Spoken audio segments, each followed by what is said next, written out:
Hello. Hapon na o anong oras na dito, malapit na mag alas 6. Kaya sabi ko, gusto kong bago ako maligo, lulutuin ko muna yung spinach. Ito 12 bundle ito. Nilagyan ko ng bawang, at saka sibuyas, at saka yung fresh din na ano ba yan? Ano tawag yun?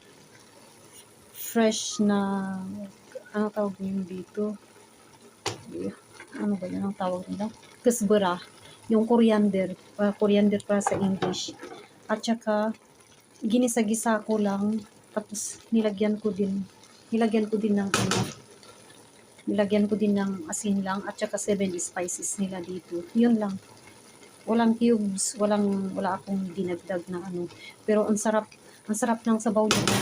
Tapos hindi ko yan nilagyan ng tubig. Alam nyo, after 2 hours na naugasan ko ito, nakalagay sa strainer, pero nandyan pa rin ang tubig niya. Hindi ako naglalagay ng tubig. Pero tikman ko yung yan, sabaw niya, ang sarap. Yan. Maraming vitamina ito. Tapos magluluto na lang ako bukas ng kanin. Yan. Meron na tayong pagkain na naman bukas. Yan.